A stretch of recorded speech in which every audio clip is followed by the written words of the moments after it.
बंदर और बुद्धिमान उल्लू। मायावन नाम के एक जादुई जंगल में, जहाँ फूल रात में चमकते थे और नदियाँ चांदी की तरह बहती थीं, कपी नाम का एक शरारती बंदर रहता था। उसे पेड़ों पर कूदना और दूसरे जानवरों के साथ शरारतें करना बहुत पसंद था। उसी जंगल में सबसे पुराने बरगद के पेड़ पर ज्ञानू नाम का एक बुद्धिमान उल्लू रहता था।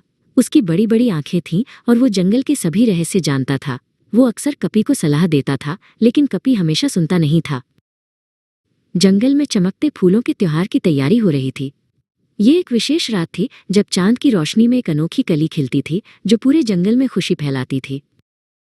इस साल कली की रक्षा करने की जिम्मेदारी ज्ञानू को दी गई। वो बहुत गर्व महसूस कर रहा था। चिंता मत करो, उसने सभी से कहा। मैं इस कली पर अपनी जान से भी ज्यादा ध्यान दूंगा।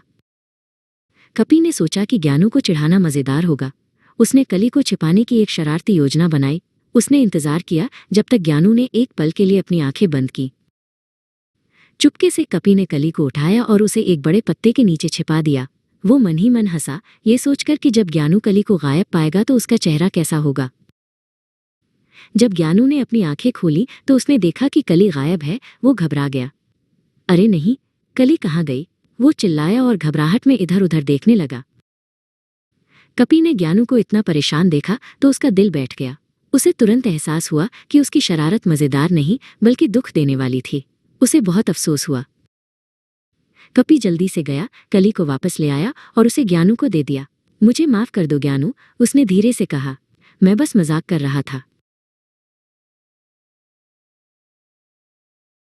ज्ञानू ने कपी को माफ कर दिया। उसने समझाया, कपी मजाक ऐसा होना चाहिए जिससे सबको हंसी आए, किसी को दुख न हो। कपी समझ गया। उस रात दोनों ने मिलकर उस खूबसूरत फूल को खिलते हुए देखा और उनकी दोस्ती पहले से भी ज्यादा गहरी हो गई।